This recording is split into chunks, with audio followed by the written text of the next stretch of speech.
Oke ya, Bismillahirrahmanirrahim. Assalamualaikum warahmatullahi wabarakatuh. Selamat siang, selamat datang di kelas komunikasi internasional. Pada hari ini kita kedatangan Mbak Karolin nih. Mbak, apa kabar Mbak? Ketemu lagi kita. Baik, Ibu Ayu. Kita ketemu sebentar kemarin ya pas di UI, pas acara FICI UI. Terima kasih dengan waktu yang sesingkat itu Mbak sudah bersedia untuk bergabung bersama kami di sini mengisi kelas saya di komunikasi internasional. Kebetulan komunikasi internasional juga membahas soal diplomasi. Kemarin di kelas saya dan teman-teman sudah membahas tentang diplomasi publiknya lebih banyak. Berharapnya nanti terkait diplomasi negaranya itu Mbak Karolin yang akan menjelaskan ke teman-teman. Jadi sama ya Mbak, seperti di UI juga, di sini kami juga memanggilnya Mbak sama Mas gitu. Jadi kalau boleh saya izin manggilnya Mbak Karolin aja gitu. Kecuali Pak Dekan, Pak Dekan tetap saya panggil Bapak. Ya, sebelum kita mulai, saya berikan waktu dulu ke Pak Solten sebagai Dekan untuk menyambut dan membuka acara kuliah tamu pada siang hari ini. Waktu dan tempat saya persilahkan, Pak. Silahkan. Oke, selamat siang. Assalamualaikum warahmatullahi wabarakatuh. Salam sejahtera buat kita semua. Om Swastiastu, Namo Buddhaya, salam kebajikan. Yang terhormat dan yang kami banggakan itu ya, Mbak Karolin Sinulinga selaku diplomat Republik Indonesia di Direktorat Eropa 1 Kementerian Luar Negeri. Selamat datang, Mbak. Dan juga kepada moderator ya, Mbak Andina Mustikayu, ya terima kasih ya karena selalu mengangkat hal-hal yang aktual tentang hubungan internasional, lagi pada saat ini ya yang akan membahas tentang peran diplomasi Indonesia dalam menjaga stabilitas nasional, regional, dan internasional.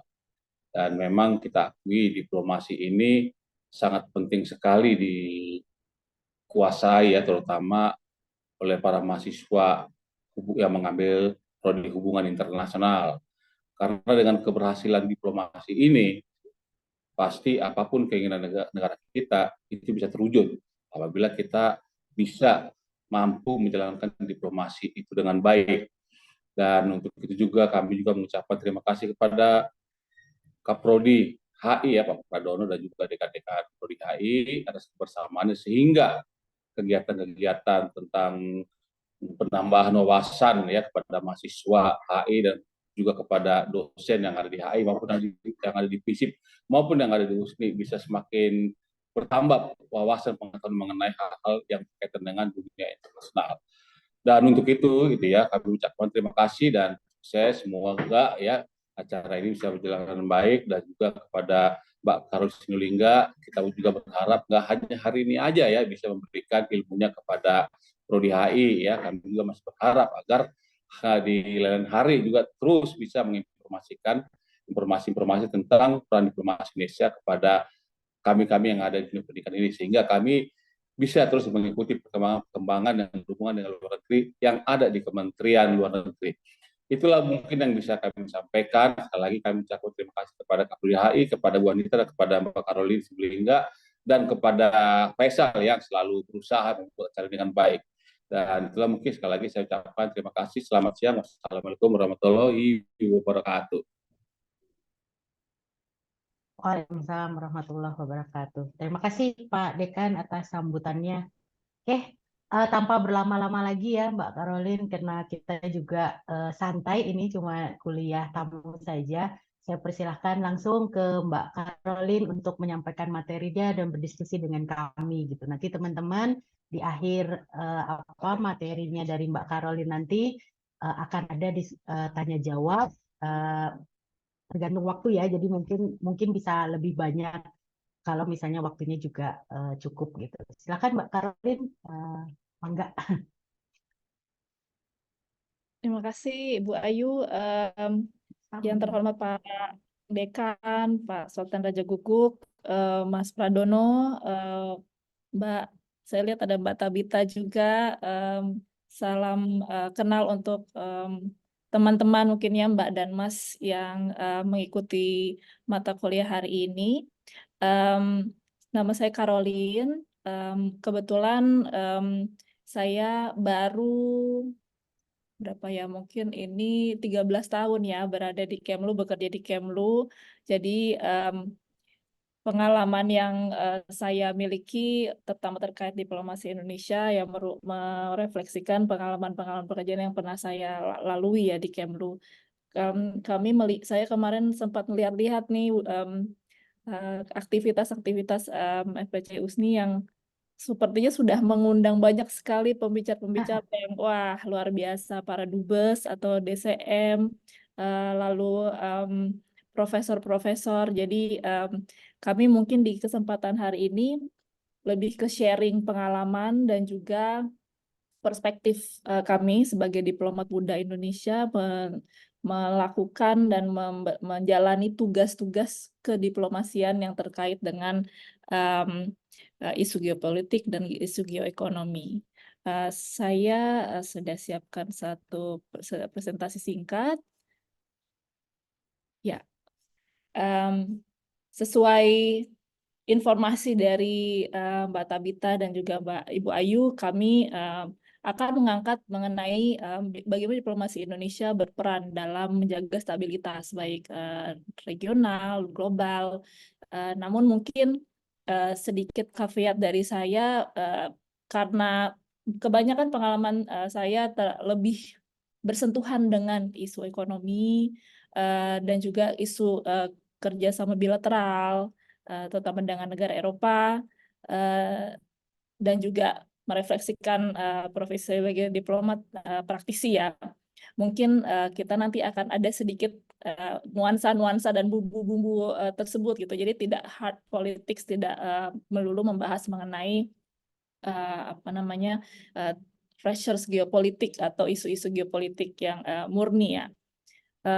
Jadi nanti juga kita akan bahas sedikit mengenai bagaimana peran diplomat Indonesia dalam melaksanakan diplomasi di kawasan dan di global. Mudah-mudahan nanti mungkin ada teman-teman yang mendengarkan kuliah hari ini jadi terinspirasi gitu. Oh, kayaknya seru nih menjadi diplomat nih. Nanti mau coba-coba mencari informasi lebih lanjut. Sedikit outline untuk memberikan gambaran apa yang akan kita bahas hari ini. Pertama, pembahasan singkat mengenai Polugr Indonesia, lalu apa saja sih tantangan diplomasi Indonesia saat ini, landscape global dan regionalnya. Lalu ketika kita membahas mengenai diplomasi Indonesia, kita harus melihat dari dua sisi, sphere of influence yang di dalam domestik dan luar negeri. Lalu apa sih kalau menurut pengalaman saya ya fundamental yang diplomasi Indonesia yang harus diketahui oleh diplomat-diplomat Indonesia untuk bisa melakukan pekerjaannya dengan baik. Lalu postur diplomasi Indonesia itu sendiri dan yang terakhir peran diplomat. Pertama, tantangan-tantangan diplomasi Indonesia. Kita pertama-tama tidak bisa melupakan bahwa kita baru saja keluar dari pandemi. Jadi dampak dari recovery pandemi itu masih sangat terasa, baik dari sisi kita masih menghadapi instability atau uncertainty di ekonomi global, kita juga masih memprioritaskan bagaimana kita bisa mengurangi dependensi atau meningkatkan kemandirian resiliensi di sektor kesehatan, di sektor supply chain, di sektor energi. Hal-hal tersebut masih menjadi prioritas gitu. Kemudian tidak bisa kita pungkiri isu Ukraina, isu Palestina, konflik-konflik di kawasan lain masih sangat berpengaruh terhadap Indonesia. Isu Ukraina misalnya pada saat memang akhir-akhir ini isu instabilitas itu sangat bernuansa ekonomi ya. Pada saat konflik Ukraina yang pertama menjadi isu global adalah naiknya harga energi. Lalu terbatasnya supply chain untuk grains yang menciptakan repercussions yang luas gitu, tidak hanya di Eropa, tidak hanya di Amerika, tapi juga bahkan ke Asia. Jadi ini adalah hal-hal yang masih menjadi tantangan, yang masih menjadi latar belakang. Selanjutnya tentunya rivalitas Amerika Serikat dan RRT, ciptakan polarisasi, menjadi apa namanya theme song ya dari berbagai macam aktivitas bilateral gitu, tidak hanya antara Indonesia dan Amerika, Indonesia dan RRT, tapi juga ketika kita berinteraksi dengan misalnya Prancis atau Inggris atau India atau Australia, kita tidak bisa melupakan konteks situasi bahwa sedang ada rivalitas gitu antara dua superpower ini.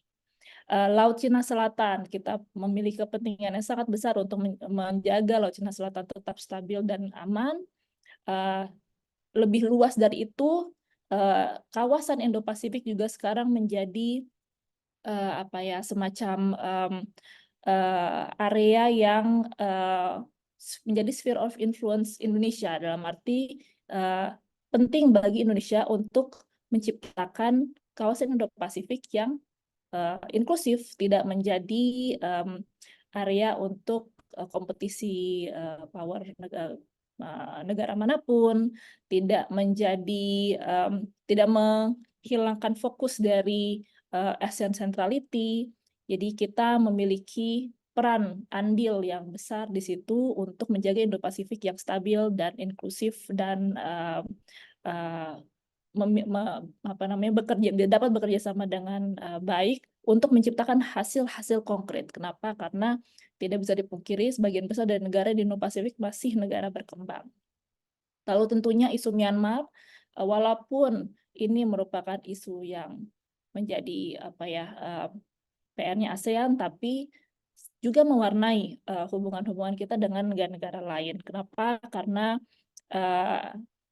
stabilitas di ASEAN yang juga memang apa ya mayoritas dari kawasan Indo-Pasifik menjadi penting gitu untuk semua pihak.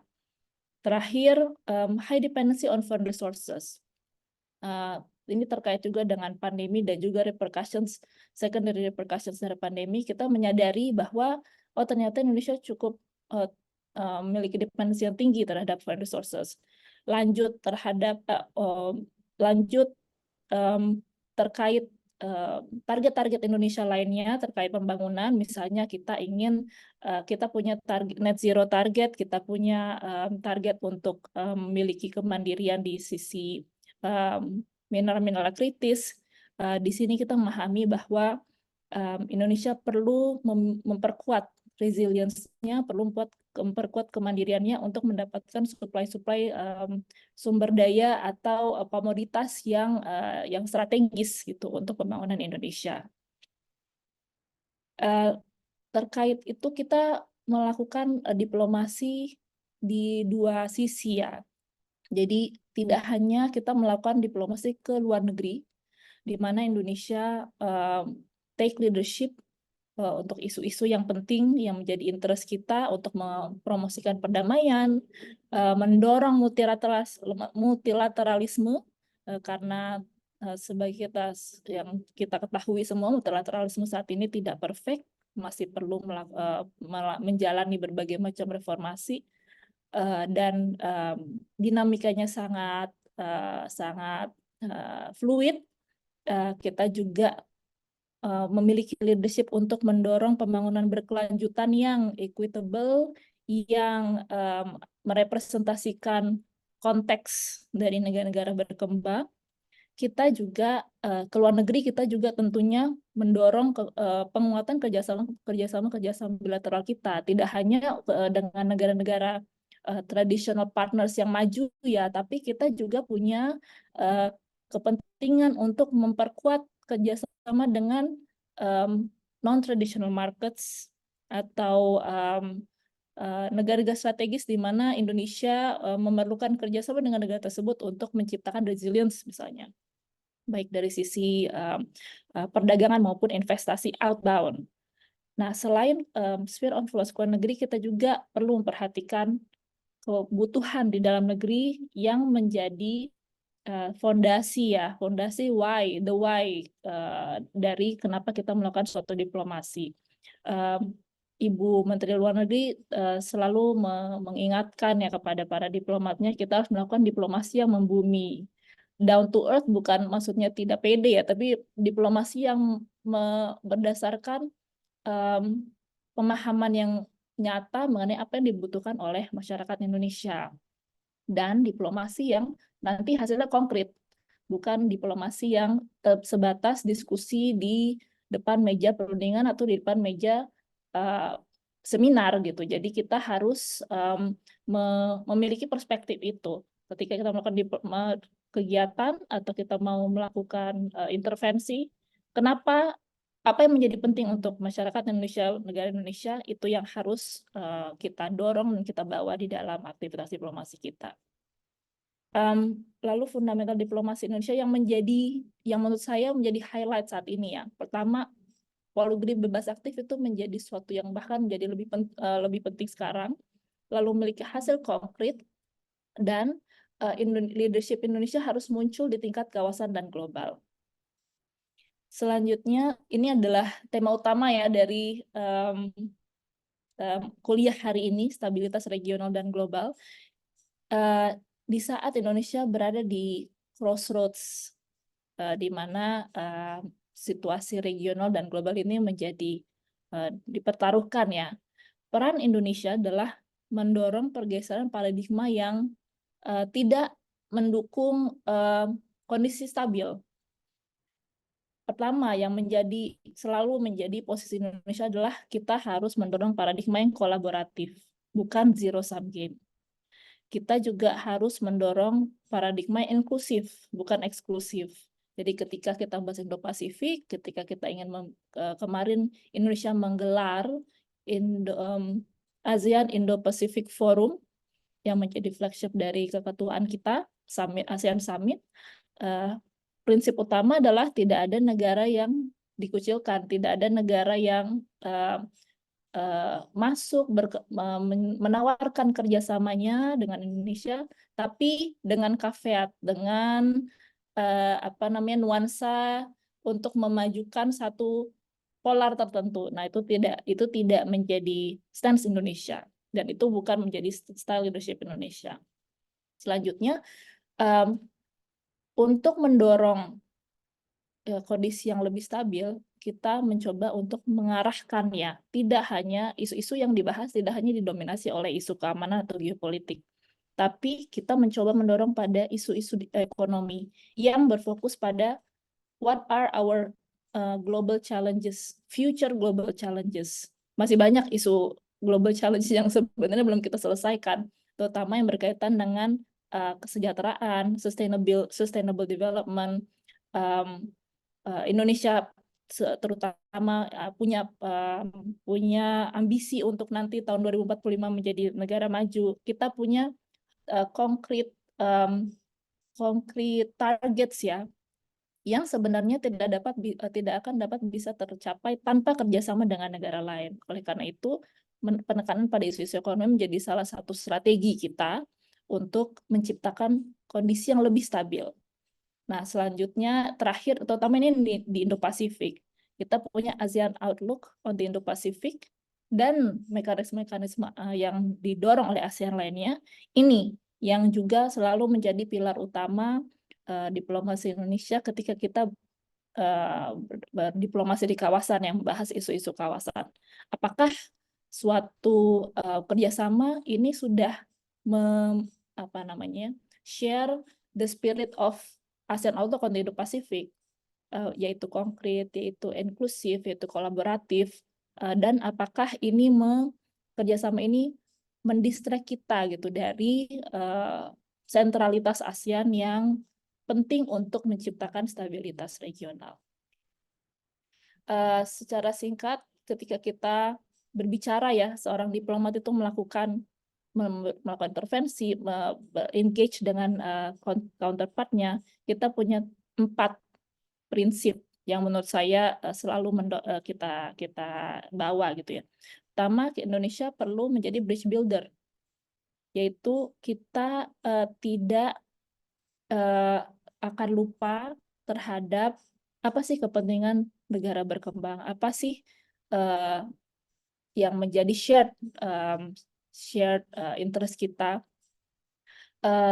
Bagaimana caranya supaya perbedaan stances atau perbedaan prinsip dari berbagai macam counterpart kita tidak menjeopardize progres dari suatu kerjasama. Lalu yang kedua ya tadi kepentingan negara berkembang, misalnya kita Indonesia selalu menjadi ambassador ya untuk mengingatkan counterpart kita terutama dari negara maju bahwa level of playing field ini beda mungkin dalam satu isu antara negara berkembang dengan negara maju. Jadi let's let's look at the difficulties yang akan dihadapi oleh negara-negara berkembang ketika ada inisiatif-inisiatif baru, dan juga mendorong kolaborasi untuk membantu negara berkembang bisa ikut serta dalam upaya global untuk menyelesaikan isu-isu tertentu. Misalnya transisi energi.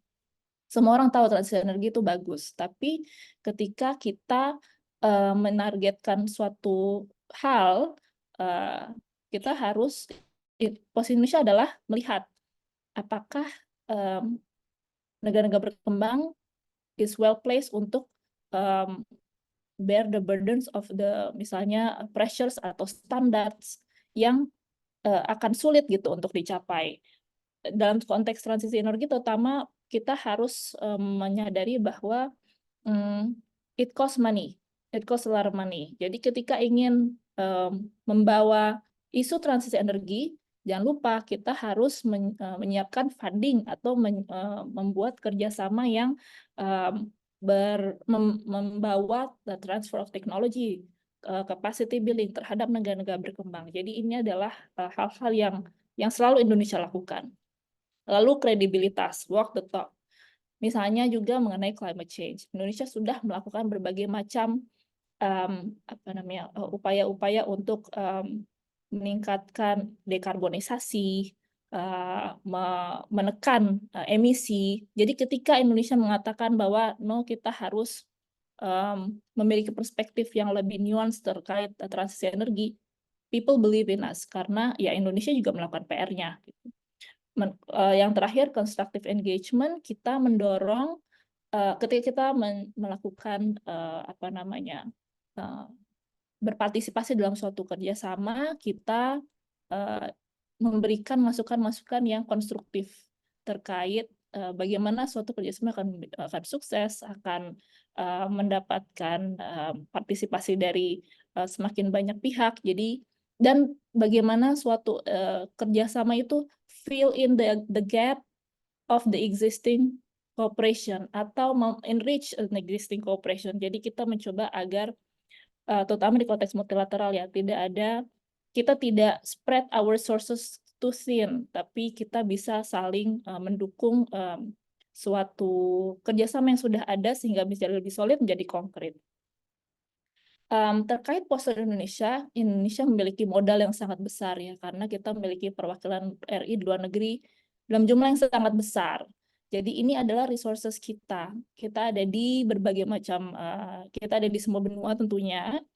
98 perwakilan diplomatik, yaitu berarti KBRI ya, dan juga PTRI. Lalu perwakilan konsuler ada 34. Jadi we have all these resources di luar negeri.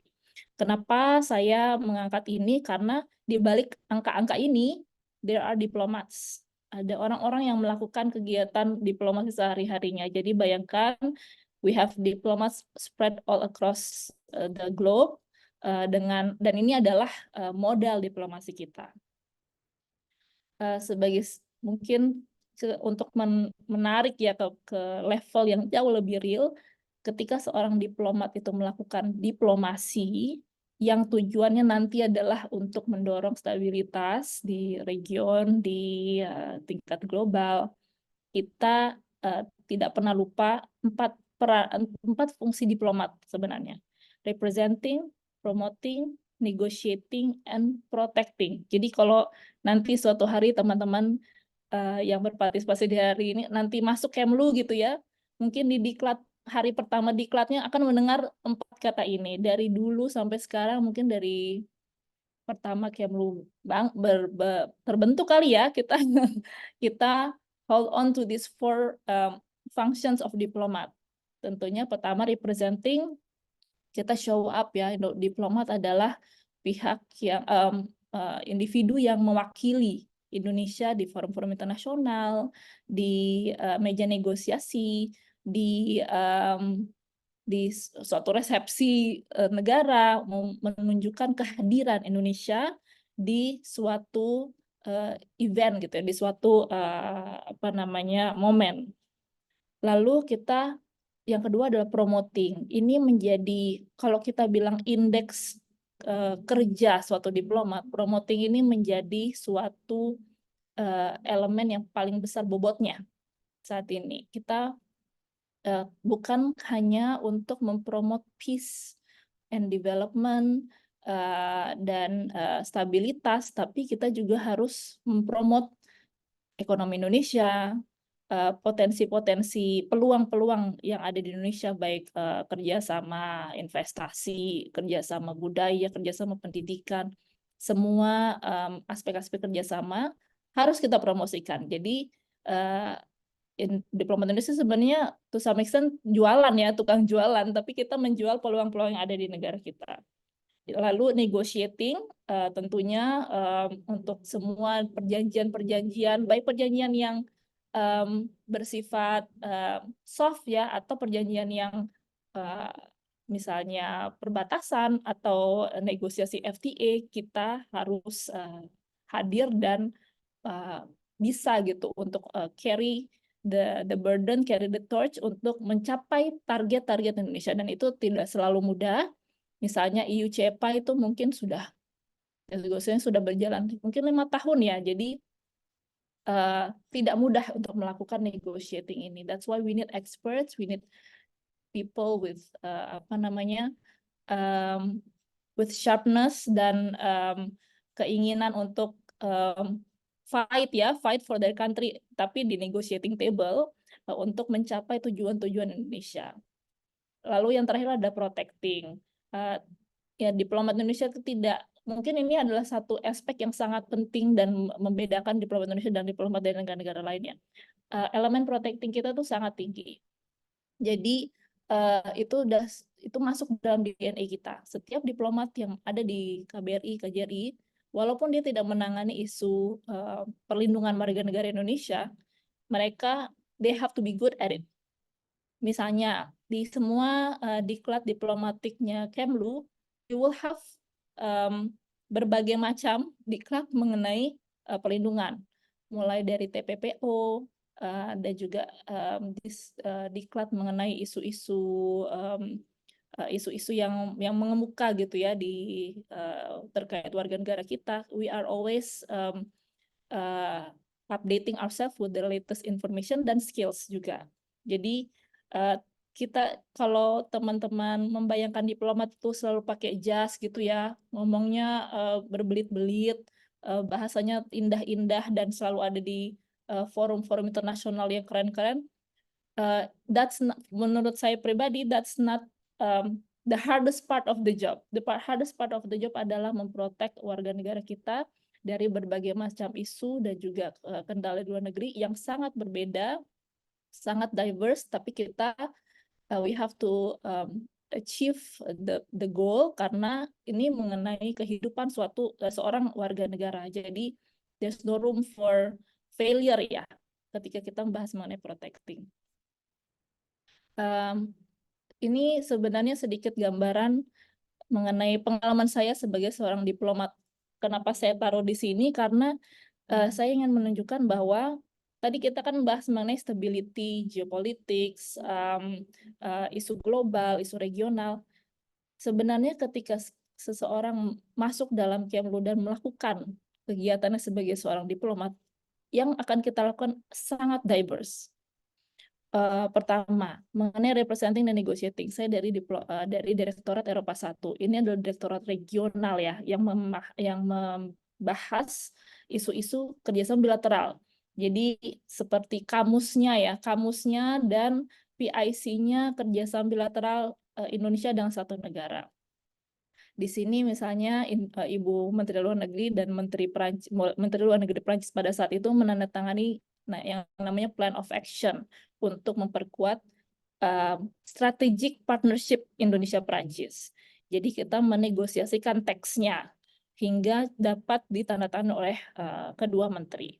Lalu pada saat pandemi COVID, pada saat itu peran diplomat Indonesia adalah bukan hanya menerima vaksin ada di bandara, tapi kita memfasilitasi prosesnya dari A sampai Z,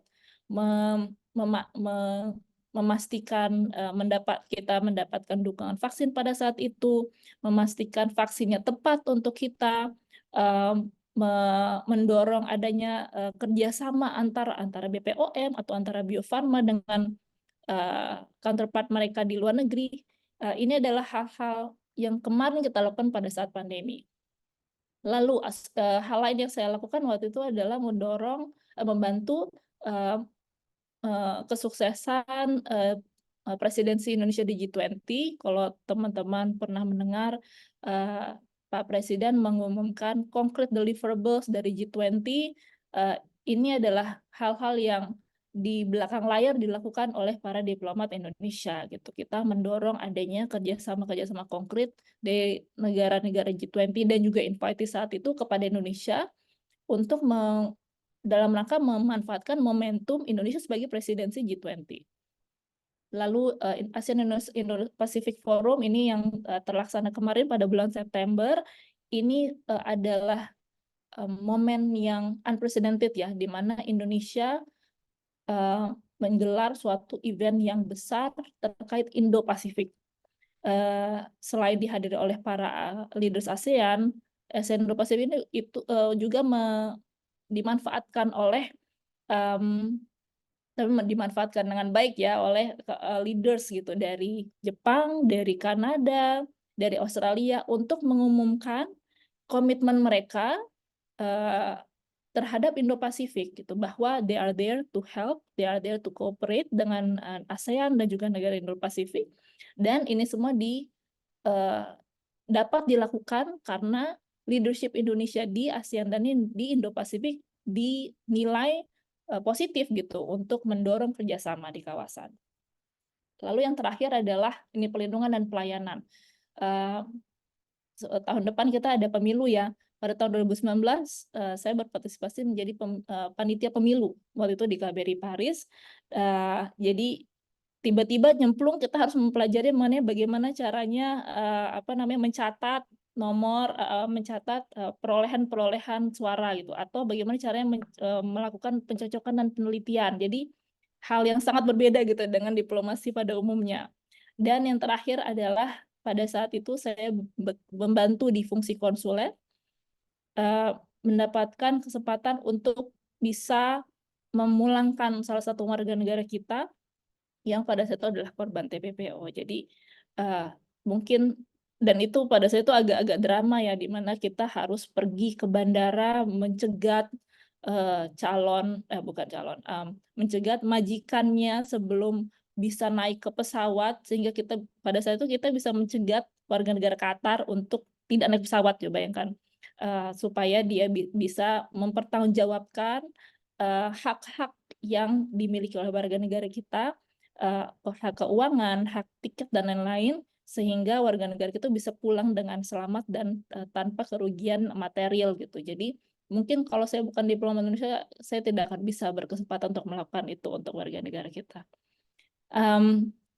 Dan mungkin ini yang untuk menutup ya, kalau ada teman-teman yang tertarik atau bahkan penasaran aja gitu, menjadi diplomat itu seperti apa sih? Apa sih sebenarnya skills yang diperlukan oleh diplomat?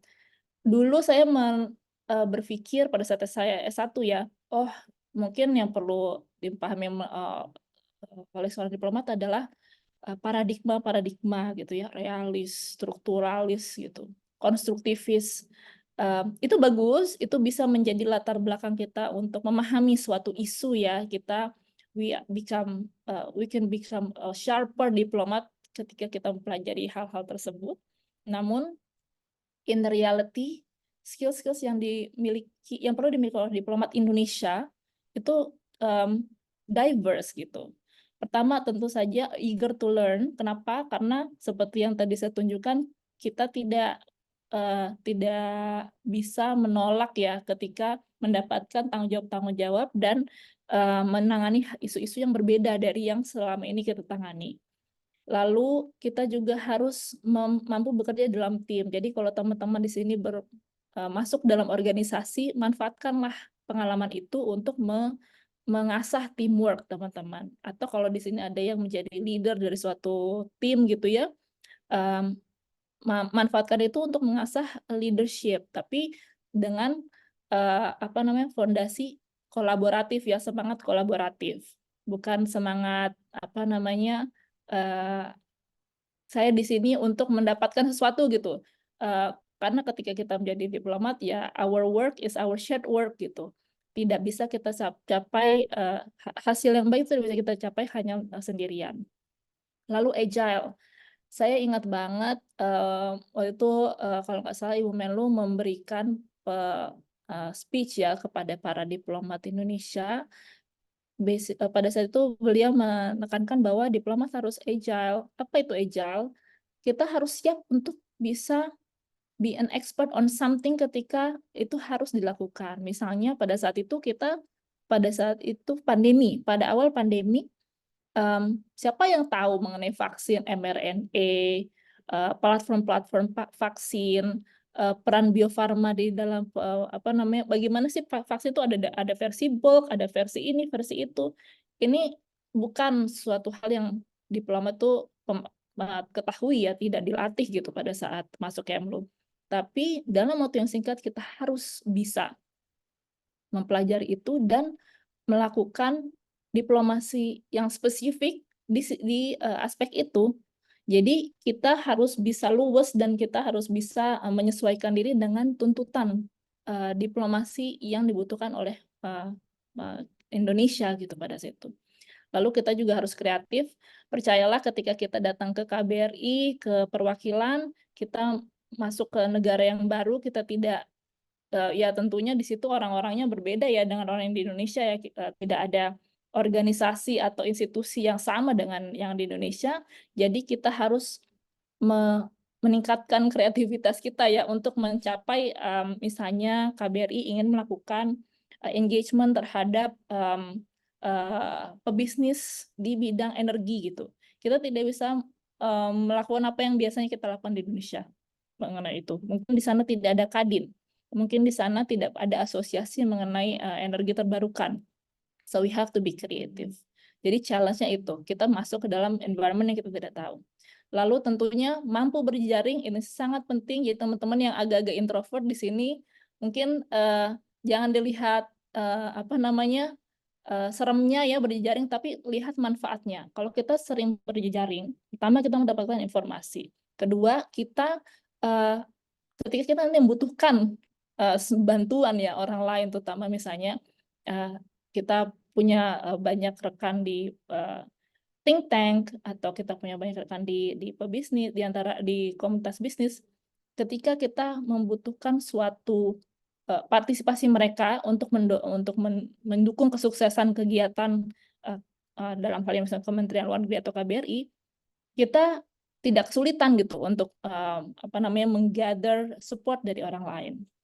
Lalu good communicator, ini kuliah mengenai komunikasi internasional ya. Mungkin tidak ada tempat yang lebih penting lagi untuk menjadi good communicator selain diplomat. Jadi kita harus tahu bagaimana bisa berkomunikasi dengan counterparts kita dengan baik, dengan respectful tapi tegas dan clear. Karena itu ya saya rasa nanti ketika kita masuk ya di lingkungan korps diplomatik yang di tingkat internasional, tingkat global, kita akan menyadari bahwa oke, kita datang membawa bendera Indonesia, membawa bendera negara kita, jadi we have to be at par or even higher than other diplomats so that we can mendorong interest interest kita, baik hal-hal yang spesifik, yang kecil, maupun hal-hal yang besar. Lalu humble, sangat penting untuk menjadi humble. Saya yakin di sini tidak ada yang bermasalah mengenai itu ya, tapi memang humility itu sangat penting ketika kita menjadi seorang diplomat. Dan yang terakhir adalah berdaya juang, karena we are not always equipped dengan semua modal-modal yang kita perlukan gitu ya, baik dari infrastruktur atau mungkin dari kemampuan berbicara.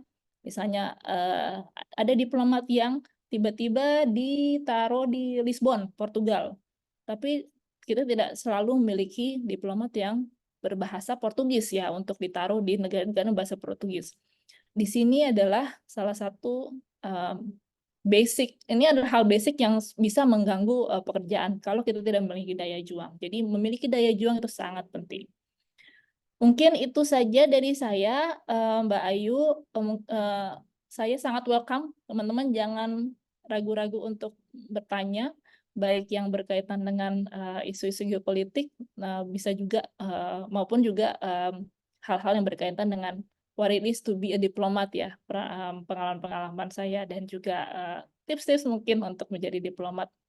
Mungkin itu saja Mbak Ayu. Terima kasih banyak Ya, atas waktunya. sama-sama. Terima kasih Mbak Caroline. Ya, sebelum dibuka juga udah ada ya teman-teman yang menuliskan pertanyaan nih di kolom chat. Nanti teman-teman yang mau bertanya silahkan ditulis di kolom chat atau nanti raise hand ya, bisa langsung bertanya ke Mbak Caroline. Yang sudah ada nih Mbak Caroline dari Arthur Mahadewa. Izin bertanya Kak, katanya Kakak utamakan inklusivitas bukan eksklusivitas pada masyarakat, karena dengan adanya inklusivitas yang merata tercapailah Bhinneka Tunggal Ika dengan baik. Tapi kenapa? Why? Diskriminasi, sikap stereotip, perilaku patriarki, penindasan terhadap gender selalu terjadi di lingkungan sekolah, kampus, dan pekerjaan. Lalu ini memicu kepada budaya, agama, etnis, bahasa, gender, dan suku bangsa terlihat sangat buruk jika dibiarkan akan memicu perang pribadi. Dan semakin parah menurunnya minat literasi, hilangnya budaya malu, dan bahkan hilangnya sikap tepo seliro gitu, sikap hormat terhadap orang tua. Ini akan menjadi perusak generasi muda sebagai kunci peran untuk Indonesia maju menuju SDGs Emas Indonesia. Bagaimana mengatasi pembulian di sekolah, sikap patriarki dan perilaku stereotip bahkan di setiap lingkungan hidup. Terima kasih Kak. Gitu. Jadi yang pertama, yang kedua ada dari Fahri. Fahri bertanya terkait dengan peran diplomasi Indonesia demi menjaga stabilitas di tingkat lokal, regional, serta internasional. Saat ini apa saja kendala utama yang dihadapi oleh Indonesia, khususnya Kementerian Luar Negeri dalam menjalankan diplomasi tersebut. Lalu bagaimana Kemlu mengatasi kendala-kendala tersebut.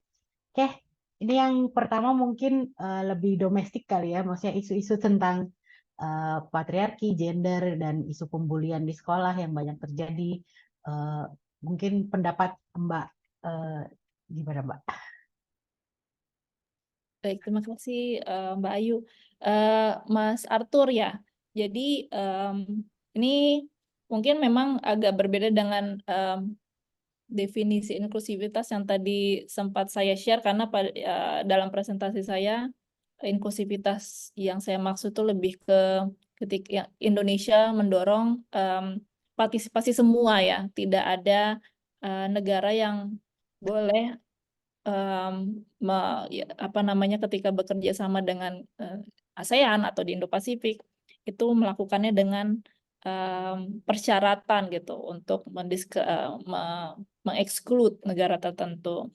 Tapi dalam konteks di dalam negeri gitu ya, ada isu diskriminasi, ada isu pembulian, dan juga mungkin hilangnya budaya-budaya yang selama ini kita anggap baik ya. Mungkin yang saya bisa sampaikan adalah kita harus pembelajaran sebagai komunitas terus berjalan. Yang Mas hadapi atau yang yang menjadi concern Mas saat ini memang sesuatu yang tidak bisa diselesaikan sendiri ya oleh kita sendiri satu pribadi, tapi memang secara bersama dalam bentuk komunitas. Dalam hal ini saya rasa mungkin engagement nih atau platform-platform di mana kita bisa saling bertukar pikiran dan juga sharing dengan cara yang lebih lebih guyup, itu bisa menjadi salah satu solusi ya. Misalnya, dan juga kadang-kadang kalau kita tidak berkomunikasi, kita tidak tahu bahwa we actually have a lot of similarities. Atau sebenarnya kita juga punya concern yang sama gitu. We are not that different. Kenapa? Karena kita ternyata punya pengalaman-pengalaman yang mirip, sehingga we can actually empathize towards each other. Ini mungkin agak berbeda dengan pengalaman di universitas ya, tapi di Kemlu sendiri saat ini kita baru saja membentuk secara informal ya, namanya Kemlu Sisterhood. Memang sangat ini ya, sepertinya antara perempuan-perempuan aja gitu, tapi sebenarnya nggak juga. Kemlu Sisterhood ini bukan suatu badan formal, tapi badan di mana kita sharing mengenai apa sih isu-isu yang dihadapi oleh diplomat wanita dan juga keluarga, yang dalam hal ini ada aspek pria dan peran pria di dalam keluarga dan di dalam kehidupan diplomat wanita.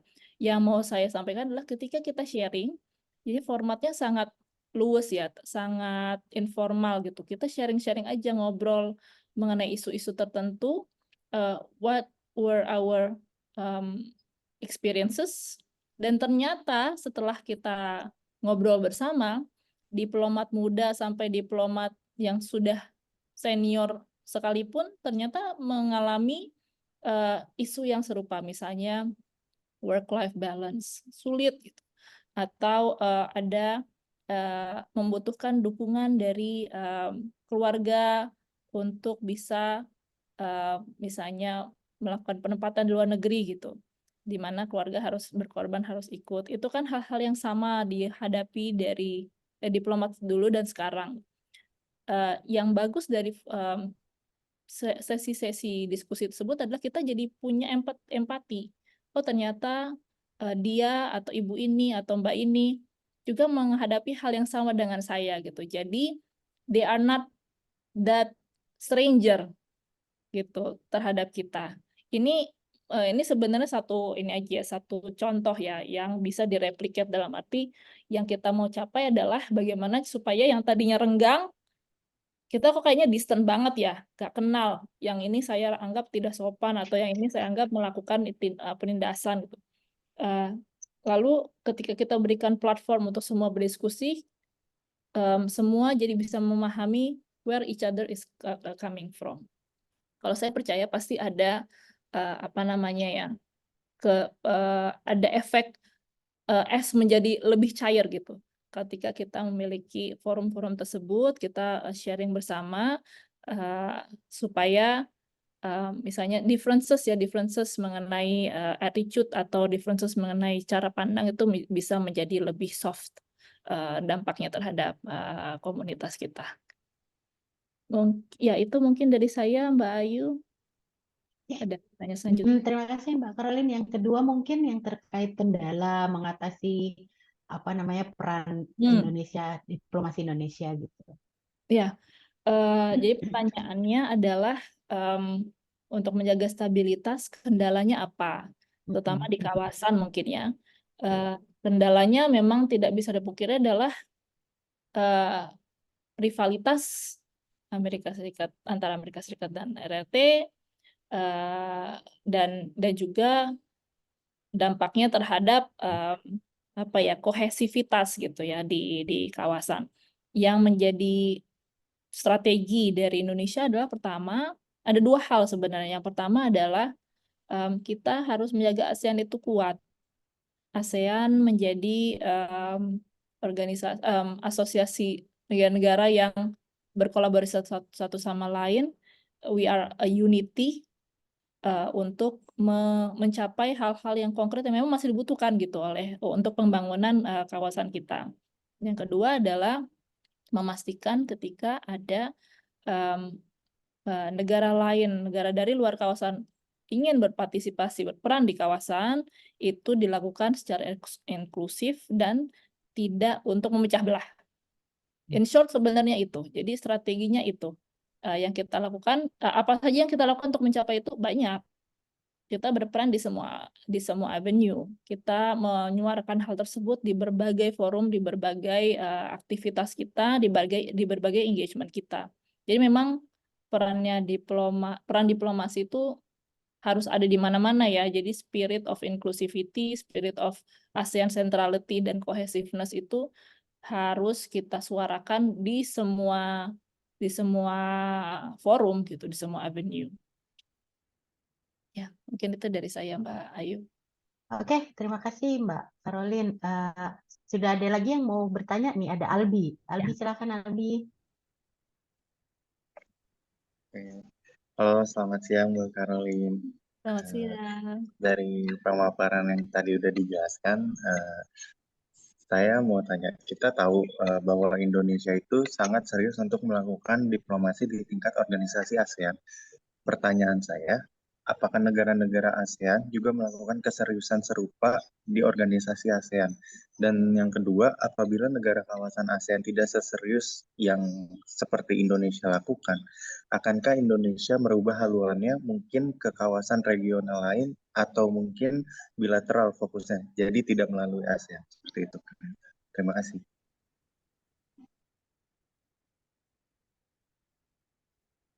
Baik, saya langsung jawab saja mungkin Mbak Ayu ya. Ya, Kalau- silakan. Siap. Jadi pertama, apakah negara-negara ASEAN, anggota ASEAN lainnya seserius Indonesia gitu untuk engage dengan ASEAN? Saya rasa pertama mungkin secara akurat saya tidak bisa menilai ya, tapi serius dalam arti gini, ASEAN itu adalah concentric circle kita, Asia Tenggara itu adalah kawasan kita. Jadi Timor Leste aja mau masuk ASEAN gitu kan. Jadi kita bisa we can count on countries untuk menilai kawasan dia penting strategis untuk ke pembangunan, untuk keamanan negaranya sendiri. Mungkin yang perlu kita lihat itu lebih ke bukan keseriusan atau tidak serius ya, tapi perbedaan interest. Itu yang mungkin Mas Albi melihat apa ya, ada diskrepensi mungkin ya antara Indonesia dengan negara-negara lain. Karena konteks setiap negara berbeda, tingkat dependensi setiap negara terhadap negara lain itu berbeda. Yang perlu Indonesia lakukan adalah menjaga spirit kolaborasi dan persatuan ASEAN itu tetap ada. Kenapa? Karena ini adalah kawasan kita sendiri. Nah, lalu yang kedua tadi pertanyaannya apakah Indonesia akan beralih gitu ya ke kawasan lain? Dari prinsip bebas aktif yang kita miliki, ini memang prinsip bebas aktif itu adalah modal yang sangat baik ya sebagai seorang diplomat gitu. Kenapa? Karena kita memang tidak pernah diarahkan untuk hanya melihat pada satu polar ya. ASEAN adalah concentric circle kita, sangat penting. Namun memang tugas dari diplomasi Indonesia adalah memajukan kepentingan Indonesia. Jadi selama kita berfokus kepada ASEAN, bukan berarti kita tidak mengengage, meningkatkan kerjasama untuk meraih peluang bersama negara lain atau organisasi lain. Tapi sekali lagi, ASEAN tidak akan kemana-mana gitu. Indonesia akan tetap ada di Asia Tenggara. Kita sangat berkepentingan untuk membuat ASEAN itu kuat. Kenapa? Karena yang rugi itu kita. Kalau ASEAN tidak kuat, ASEAN tidak solid, tidak tidak bisa bersama-sama berjalan bersama untuk mencapai hasil-hasil yang konkret, tujuan-tujuan yang konkret untuk kepentingan masyarakat kita. Mungkin, Mas. Baik, terima kasih Oke. Mbak Caroline atas jawabannya. Terima kasih. Terima kasih juga Albi. Ini juga ada pertanyaan di chat, tapi sebelumnya Mbak Caroline, saya pengen nanya dulu, boleh iya. nggak sih? Siap. Kan kita sudah banyak berbicara tentang diplomasi publik saat ini ya. Saat ini sudah agak naik gitu ya diplomasi publik. Hampir sama seperti diplomasi negara gitu ya yang dilakukan oleh Indonesia gitu, state dan state lainnya gitu, negara lainnya. Yang saya pengen tahu sih sebenarnya sejauh mana sih sinergi kita antara diplomasi publik dan diplomasi negara, itu terutama dikaitkan dengan yang tadi Mbak bilang, bobot paling besar itu kan promoting gitu loh. Sejauh mana sinerginya? Karena saya melihat bahwa contoh misalnya gastrodiplomasi nih Mbak, kita tuh kan soto aja dari ujung ke ujung tuh ada gitu. Mulai dari Aceh sampai ujung kan ada soto Banjar, soto apalah, Ya. soto Bandung ada macam-macam. Tapi rasanya itu tidak menjadi fokus gitu. Sementara kayak misalnya ibu negara Korea Selatan yang kemarin itu dia tuh kemana-mana tuh sampai bawa kimchi gitu loh. Jadi dia selalu mempromosikan itu gitu. Jadi sejauh mana sih Mbak misalnya untuk promoting ini ya dikaitkan dengan apa namanya sinerginya juga, sejauh mana sinerginya antara diplomasi publik yang bisa kami lakukan ini sebagai warga negara, diplomasi kenegaraan, terutama untuk promoting tadi. Ya. Kalau berdasarkan pengalaman saya ya Mbak Ayu ya, ketika pernah ditempatkan di luar negeri, jadi yang kita lakukan adalah bersinergi dengan semua pihak yang dapat apa ya secara praktis gitu ya melakukan promosi tersebut. Misalnya dengan pusat kita bekerja sama dengan Kemenparekraf.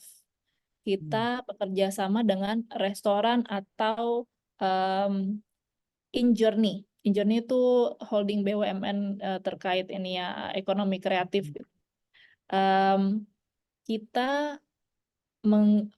memberikan peran diplomasi adalah kita menunjukkan nih ini adalah peluang-peluang di negara akreditasi saya, baik dalam bentuk ini adalah ada momen-momen untuk melakukan promosi, event-event promosi atau dalam hal kuliner ya, perusahaan-perusahaan atau perusahaan pangan ya, atau restoran dan hotel yang tertarik untuk membawa produk Indonesia atau yang tertarik untuk mendiversifikasi makanannya atau sumber pangannya gitu ya, komoditas yang dia impor dari misalnya negara-negara tetangga kita, Malaysia atau Vietnam, mereka ingin mendiversifikasi ke Indonesia. Jadi kita mencoba untuk mengidentifikasi peluang tersebut, menginformasikan kepada pihak-pihak di Indonesia ya. Itu satu. Yang kedua adalah kita engage dengan diaspora kita. Kita punya, saya lupa berapa juta ya diaspora di luar negeri. Dan kebetulan di Perancis banyak yang berprofesi atau bekerja di sektor kuliner. Kenapa? Di Perancis waktu itu kan kalau kita tahu ada Cordon Bleu ya. Ada restoran-restoran Michelin. Ada hotel-hotel bintang 5 yang restorannya itu bukan hanya restoran dalam hotel gitu, tapi memang mereka they are proud of carrying chef-chef yang papan atas. Nah, peran KBRI adalah melakukan engagement dengan pihak-pihak di Perancis untuk bisa berkolaborasi dengan diaspora kita atau chef-chef kita supaya bisa mendorong makin banyak gitu exposure makanan kuliner Indonesia di antara masyarakat Perancis. Dan juga kita hadir dalam berbagai kayak festival-festival itu memang secara reguler itu kita lakukan. Tapi memang kalau kita berbicara mengenai tema diplomasi kuliner se-Indonesia gitu ya, saya rasa akan agak sulit ya karena kita punya banyak sekali kekayaan kuliner yang sama-sama enak dan juga tergantung area mungkin ya. Mungkin di Perancis lebih laku makanan-makanan yang dari bukan hanya kawasan tertentu tapi mungkin dengan penyajian tertentu. Di Amerika Serikat mungkin mereka beda lagi. Asia mungkin mereka lebih suka yang padang-padangan gitu mungkin Bu ya. Jadi memang selama ini kita juga bertanya-tanya gitu, ada nggak sih strategi nasional untuk mempromosikan nasi goreng? Jadi nasi goreng tema di semua event Indonesia di luar negeri gitu misalnya ya. Nah, selama ini itu masih sulit dilakukan gitu, Bu. Mungkin ya karena semuanya semua kuliner kita dari Sabang sampai Merauke semuanya spesial gitu. Jadi sulit untuk mencari satu yang merepresentasikan Indonesia. Oke, rupanya itu ya, sulit untuk memilih salah satunya menjadi pionir gitu. Betul. Oke, terima kasih Mbak Karolin. Ini ada pertanyaan nih dari Rahayu Lestari. Ada 3 kalau tidak salah pertanyaannya. Yang pertama, mengingat saat ini Indonesia memasuki tahun-tahun politik menjelang pemilihan presiden selanjutnya, tanpa bermaksud mengaitkan dengan dan terbawa arus politik domestik, pertanyaannya apakah hal tersebut mempengaruhi proses dan dinamika diplomasi? Kedua, terkait isu imigran Rohingya yang saat ini masih kontroversial atau sedikit bergejolak, bagaimana sikap Indonesia? Ketiga, kerjasama Indonesia dan Uni Eropa yang paling ya kan, Uni Eropa yang paling prioritas adalah dalam hal apa? Terima kasih. Itu Mbak, ada 3 Pertanyaannya jadi. bagus-bagus nih. Pertanyaannya bagus dan Iya. sulit. Oke, yang pertama mengenai pemilu, tidak ada ya Mbak, tidak ada yang mempengaruhi diplomasi Indonesia kecuali bahwa kita menggerakkan seluruh KBRI dan KJRI untuk mendukung kelancaran pemilu. Saat ini kan mungkin sudah semakin intens ya persiapan-persiapan pemilu di berbagai kota di luar negeri. Peran kita adalah untuk mendorong agar semuanya terlaksana dengan baik. Dari 2019 kemarin itu kita memiliki banyak lessons learned ya mengenai penyelenggaraan pemilu yang bersamaan dengan pemilu legislatif. Load-nya lebih besar, kompleksitasnya juga lebih tinggi. Jadi yang dilakukan oleh perwakilan adalah make sure, terutama di negara-negara yang jumlah warga negara Indonesianya sangat besar, misalnya Australia, Malaysia, Amerika Serikat gitu ya, Belanda, itu kita make sure semua berjalan dengan baik dan lancar.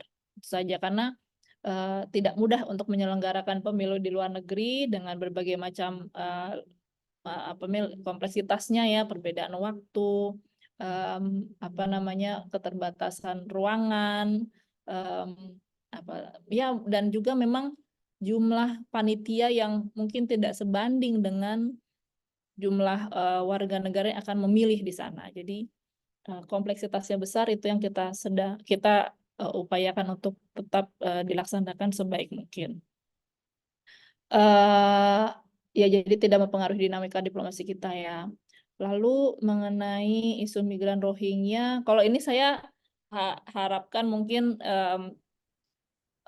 dari pihak lain di Kementerian Luar Negeri yang bisa lebih akurat menjawab karena sangat dinamis ya perkembangannya, dan saya rasa akan lebih akurat untuk yang tahu perkembangan di lapangan yang bisa menjawab pertanyaan ini.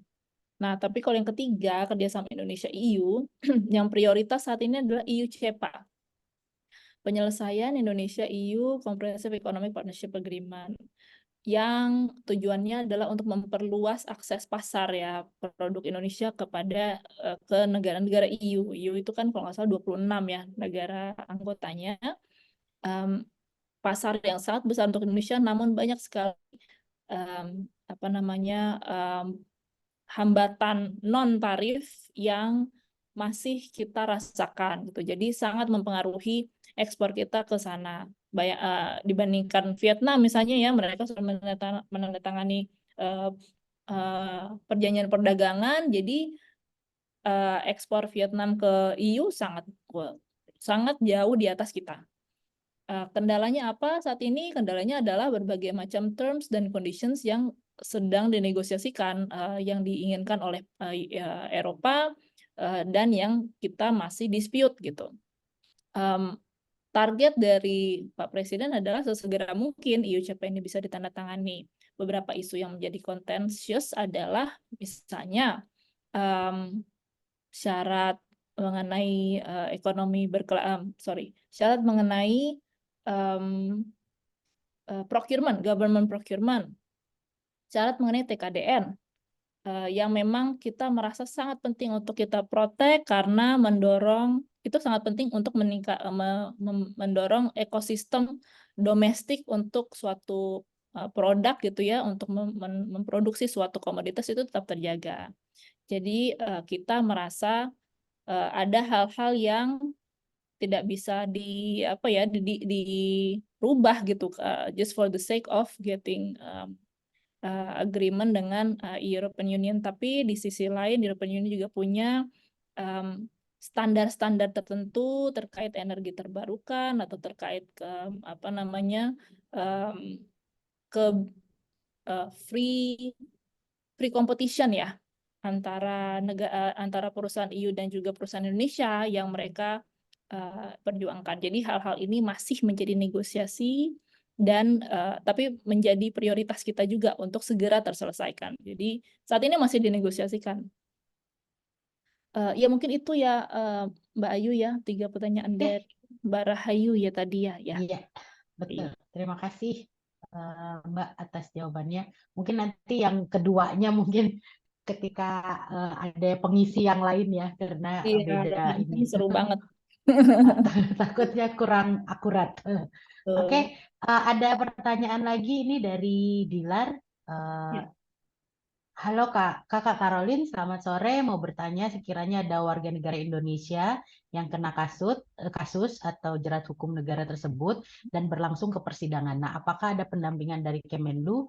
Jikalau ada, bentuk pendampingannya seperti apa dan sejauh mana?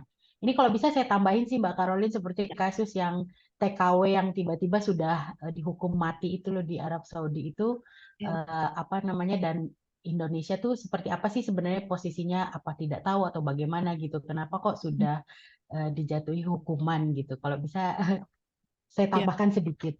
Kemudian yang kedua dari Ari Fitria, Bonjour Pak Caroline, selain ASEAN, organisasi regional yang juga diikuti Indonesia adalah Indian Ocean Rim Association, tapi sepertinya IORA kurang moncer dibandingkan ASEAN.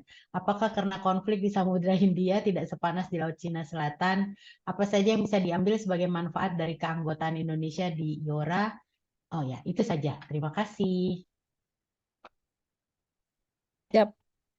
Mungkin saya coba jawab pertanyaan dari Mbak atau Mas Dilar ya? Mas Dilar. Mas Dilar, oke, siap. Baik Mas Dilar, terkait pendampingan terhadap WNI ini menjadi pekerjaan utama saya ya waktu saya di KBRI Paris itu. Yang kita lakukan adalah pertama-tama memastikan kita tahu ya bahwa ada warga negara kita yang, maksudnya kita membuka jalur komunikasi gitu untuk mendapatkan informasi pada warga negara kita yang terjerat kasus hukum. Dalam arti gini, seorang diplomat Indonesia itu tidak bisa harus ngejar info ya, dan kita harus memanfaatkan jejaring warga negara kita yang ada di luar negeri untuk tahu kondisi-kondisi warga negara kita. Yang kedua, pada saat kita sudah terinfokan oleh pemerintah setempat, karena kita nggak bisa ujuk-ujuk aja sebenarnya melakukan pendampingan, harus ada konsen juga dari warga negara kita tersebut yang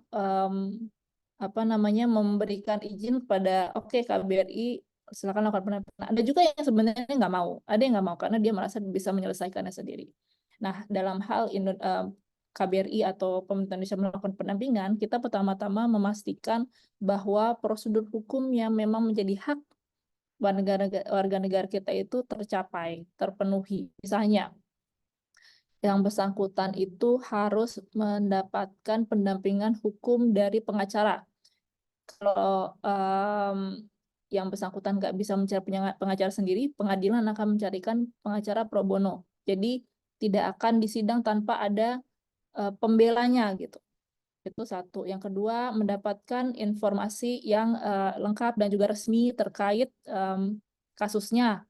Lalu mendapatkan kesempatan untuk menghubungi keluarga di Indonesia gitu misalnya. Itu kita harus pastikan KBRI ada di situ untuk make sure. Kalau belum, kita berbicara dengan pihak pengadilan, kita berbicara dengan pihak lapas gitu untuk memastikan bahwa warga negara kita itu terpenuhi hak-haknya.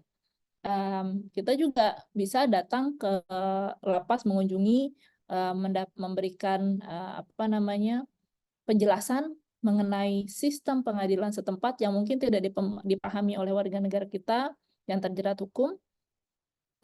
Kita berkomunikasi secara intens dengan pembelanya, dengan pengacaranya, mencoba untuk mencari jalan keluar bagaimana cara warga negara kita itu bisa mendapatkan apa namanya hukuman atau bisa dilepaskan dari hukuman. Kalau mendapatkan hukuman yang paling ini ya, yang paling ringan gitu ya. Jadi kita tidak diam saja membiarkan oh ya udah sudah ada pengadilan silakan aja kita cuma datang menonton. Enggak, kita mengikuti kasusnya, kita mencoba untuk menciptakan apa namanya kondisi yang positif ya untuk warga negara kita, terutama kalau saya pernah punya pengalaman warga negara kita yang terjerat hukum adalah seorang ibu dari dua anak gitu, di mana dia harus juga apa namanya harus memiliki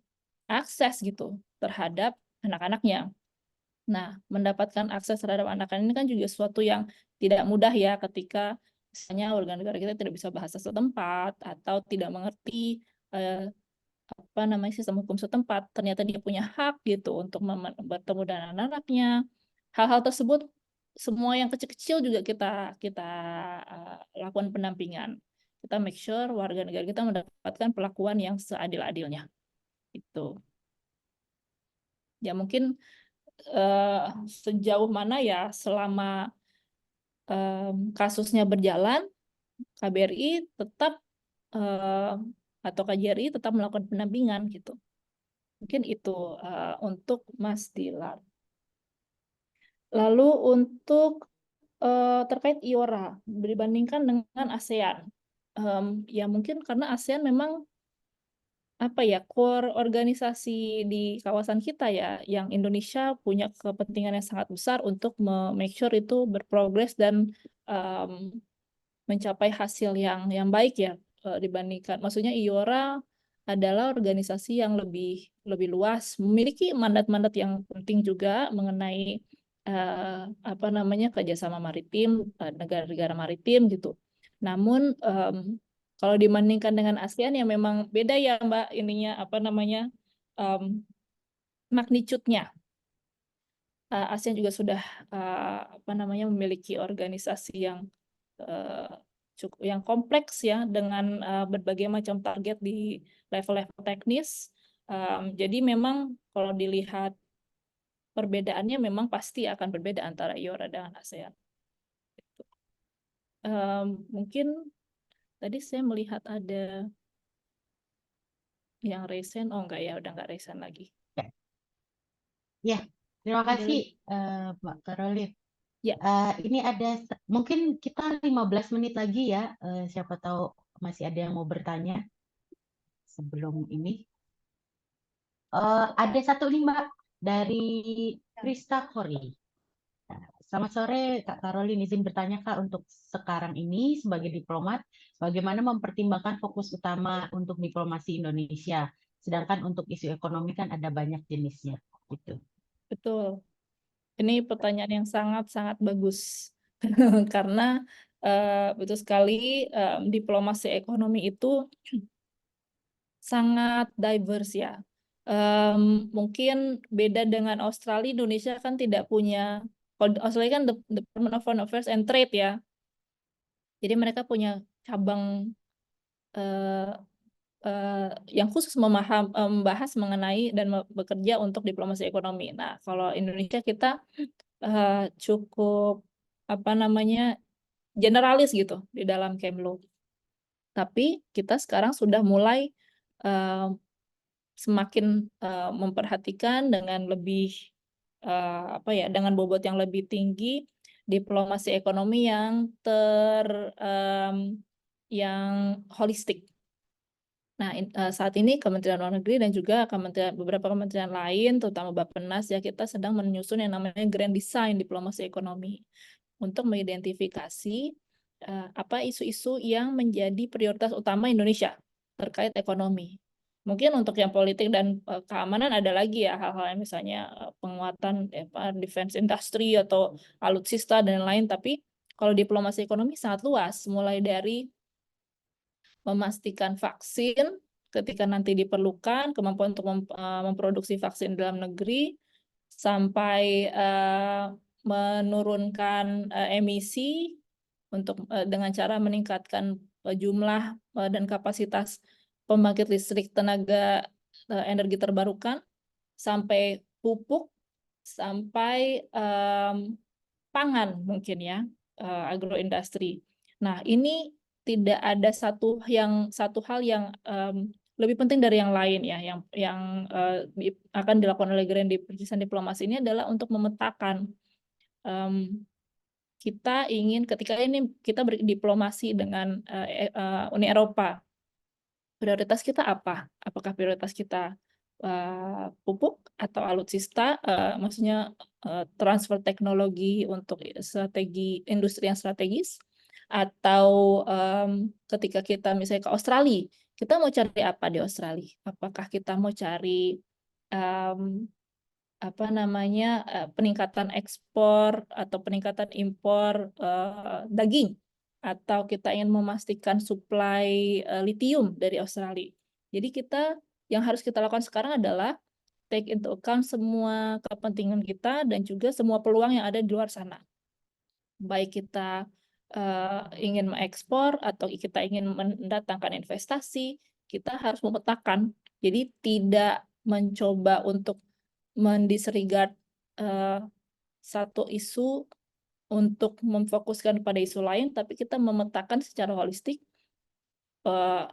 arah kita untuk kerjasama A, kita ingin fokus di mana, kerjasama B fokus di mana, hal-hal maksudnya fokusnya berbeda, tapi kita make sure semua kepentingan Indonesia bisa tercapai. Nah, itu bagus banget pertanyaannya. Terima kasih, saya jadi bisa share mengenai Grand Design Diplomasi Ekonomi. Ada ya, Krista Kor, ini mungkin terakhir ya pertanyaan di chat. Sorry Mbak, kayaknya masih mute. Oh ya. Ya. Oke, ya. Ada Mas Doni nih yang mau bertanya iya. juga. Siap. Silakan Mas Doni.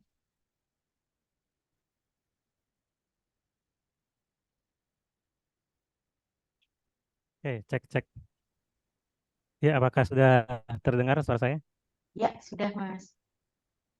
Oke, selamat sore Mbak Caroline. Mohon izin bertanya ya. Jadi sebenarnya pertanyaan simpel aja ini. Kalau menurut Mbak Caroline nih, kira-kira peran apa saja sih yang dimainkan oleh Indonesia dalam politik global kontemporer sebagai negara middle power? Kemudian bagaimana strategi dan keterlibatan Indonesia itu mampu berkontribusi terhadap stabilitas regional, pembangunan ekonomi maupun peningkatan nilai-nilai bersama di kawasan Asia Tenggara. Mungkin itu aja, Mbak. Ya, terima kasih sebelumnya. Ya. Terima kasih Mas Doni ya. Mungkin untuk yang pertanyaan pertama, kita itu sebagai middle power, pertama adalah yang paling utama kita dalam engagement kita, we know what we want and how to achieve it. Jadi engagement kita tentunya didorong oleh itu. Misalnya ketika presidensi G20 ini kan the game of big players ya. Indonesia ada di situ, kita menjadi presidensi. Terus ketumpuan lagi isu konflik Ukraine. Yang kita dalam konteks tersebut saja misalnya ya, yang kita lakukan adalah kita mau tahu kita sebenarnya mau apa. Kita ingin mensukseskan presidensi ini. Kita ingin agar presidensi ini tidak di take hostage ya oleh isu Ukraine. Sangat penting memang, dan kita merasakan sekali dampaknya terutama setelah pandemi, recovery terhadap dari pandemi yang belum selesai, kita kemudian mendapatkan berbagai macam repercussions dari konflik Ukraine. Jadi yang kita lakukan pada saat itu, kita ingin presidensi ini berhasil, tidak flop gitu ya, karena menggunakan forum G20 ini jadi digunakan sebagai ajang untuk saling menyalahkan atau menyudutkan satu sama lain. Jadi isunya jadi isu Ukraine gitu. Kita nggak mau, ada banyak isu lain yang dibutuhkan oleh dunia global gitu kan untuk diselesaikan. Jadi itu satu. Yang kedua, kita mencoba untuk mendorong agar dalam pembentukan suatu mekanisme atau kerjasama internasional, kepentingan Indonesia dan negara berkembang itu masuk di situ. Ketika ada resolusi terhadap, maksudnya kerjasama untuk menyelesaikan suatu isu global, tidak bisa Indonesia berpangku tangan gitu ya udah diselesaikan aja, dibahas aja oleh negara-negara tertentu. Enggak, kita punya responsibility untuk menyuarakan kepentingan negara berkembang. Kenapa? Karena nanti repercussions dari atau implementasi dari kerjasama tersebut dapat menyulitkan Indonesia gitu. Kita kan juga berpartisipasi dalam berbagai organisasi internasional. Dan yang kedua, loss opportunity kalau kita tidak mendorong kepentingan negara berkembang di situasi di suatu kerjasama. Itu. Lalu sorry Mas, yang kedua tadi pertanyaannya apa ya? Mengenai Asia Tenggara. Oh ya, kalau yang pertama kan tadi peran apa yang dimainkan oleh Indonesia sebagai kemudian bagaimana strategi dan keterlibatan diplomatik Indonesia tersebut mampu berkontribusi terhadap stabilitas regional, kemudian pembangunan ekonomi maupun penguatan nilai-nilai bersama di kawasan Asia Tenggara. Itu Mbak. Terima kasih sebelumnya. Sebenarnya ya dalam konteks penguatan kerjasama di Asia Tenggara ya, saya rasa peran stance Indonesia dalam memajukan leadership-nya ya di ASEAN yang fokusnya adalah inklusivitas itu sangat penting ya, dan itu tidak mudah untuk di carry on gitu. Jadi tidak banyak negara yang mungkin ada dalam posisi bisa melakukan itu dengan mudah. Kalau Indonesia, karena kita memang secara tradisional memiliki program bebas aktif, dan kita juga memang memiliki konsistensi ya untuk engage dengan semua pihak. Secara gamblangnya, semua pihak yang mau bekerja sama, yang memang datang untuk serius bekerja sama, kita welcome. Dan make sure ketika kita engage dengan ASEAN, yang menjadi fokus utama adalah ASEAN, bukan isu rivalitas gitu misalnya. Mencoba untuk exclude satu negara lain. Itu saja sebenarnya suatu hal yang itu harus di-maintain, dan makin lama mungkin akan semakin banyak pressures-nya, dan saya rasa itu yang menjadi fokus kita sekarang. Itu Mas. Ya, baik, terima kasih Mbak Caroline atas jawaban. Terima kasih juga Mas Doni atas pertanyaannya. Mohon maaf, ini yang bertanya pertanyaannya ini ya, sesi pertanyaannya sudah ditutup, tapi coba tadi yang Pak Rustono bertanya soal refugee, tadi Mbak Caroline sudah menjawab bahwa bukan bidangnya, takutnya nanti tidak on point. Mudah-mudahan nanti ada yang bisa mengisi kembali di kelas-kelas berikutnya dan bisa menjawab pertanyaan ini. Tapi mungkin satu yang terakhir ini ya Mbak Caroline, yang Ramadhani nih sudah masuk juga. Apakah ada batasan yang tidak bisa dilewati oleh diplomat suatu negara dalam memperjuangkan diplomasi damai terhadap konflik negara lain yang sifatnya konflik domestik atau internal, untuk memastikan HAM tetap berlaku di warga negara di seluruh dunia? Mungkin maksudnya terkait Myanmar kali ya, Rohingya gitu. Misalnya konflik-konflik seperti itu, apakah ada batasan-batasan yang bisa dilakukan, yang tidak boleh dilakukan Indonesia gitu dalam konflik seperti itu? Terima kasih Mbak Ramadhani mungkin ya. pertama-tama memang ketika kita masuk ke dalam suatu negara gitu ya, saya membayangkan ini diplomat yang ditempatkan di negara tersebut gitu ya. Pertama-tama kita memang harus mematuhi peraturan negara setempat. Peraturannya bagaimana itu yang harus kita lihat case by case ya.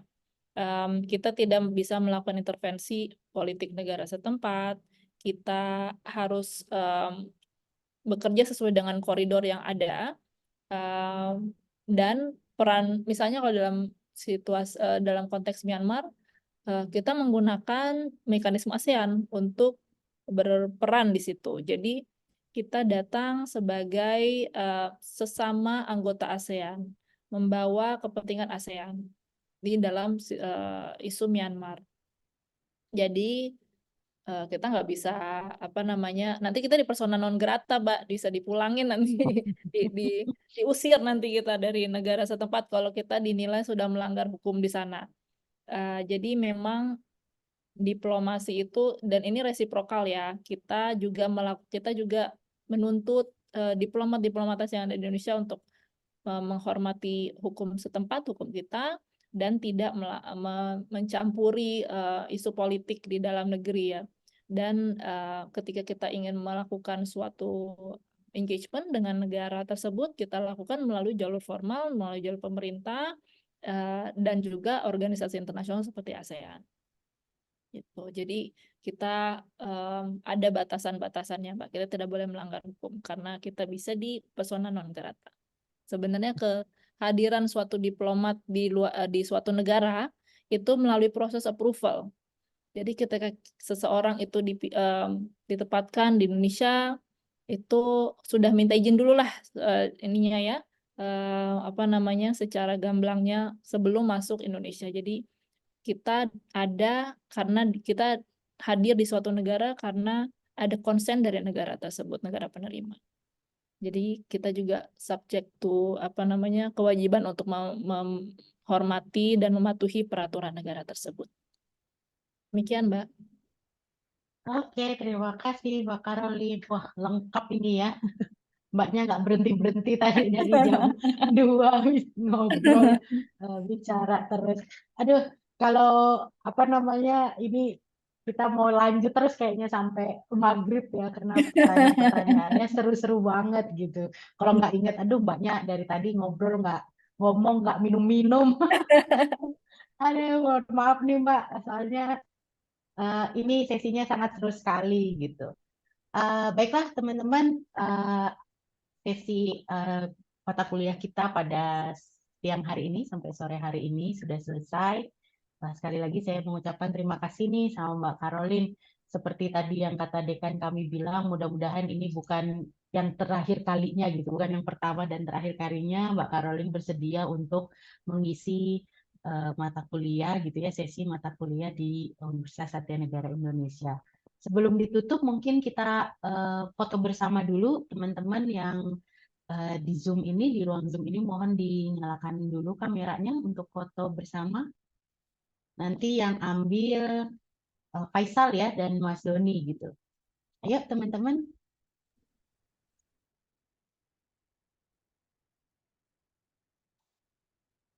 Oke, mungkin saya pandu. Oke. Oke, siap buat yang slide pertama ya. Mohon dinyalakan kameranya, teman-teman mahasiswa maupun Bapak Ibu sekalian, karena kita akan mengambil screenshot. Oke, slide yang pertama. Oke, siap ya. 1, 2, 3. Oke, lagi 1, 2, 3. Oke, kemudian masih ada slide kedua ya. Mohon dinyalakan bagi yang belum menyalakan kamera. Oke, kita akan ambil screenshotnya untuk yang kedua. Oke, 1, 2, 3. Oke, sekali lagi ya. 1, 2, 3. Oke, terima kasih Bapak Ibu sekalian dan teman-teman mahasiswa. Saya kembalikan ke Mbak Ayu. Oke, terima kasih Mas Doni. Oke, baiklah, demikianlah acara kita pada siang sampai sore hari ini. Sekali lagi Mbak Karolin, terima kasih atas kehadirannya. Sayang sekali tidak bisa langsung datang ke kampus kami ya Mbak gitu. Maklum Iya. sibuk kami maklumi juga, tapi Iya, mohon diberikan maaf. waktu untuk memberikan materi lewat Zoom sudah sangat berarti bagi kami. Oke, terima kasih teman-teman. Saya tutup kuliah kita pada sore hari ini. Assalamualaikum warahmatullahi wabarakatuh. Salam. Waalaikumsalam warahmatullahi wabarakatuh. Terima kasih banyak Pak, Bapak, Ibu. Sama-sama. Semua. Sampai ketemu lagi.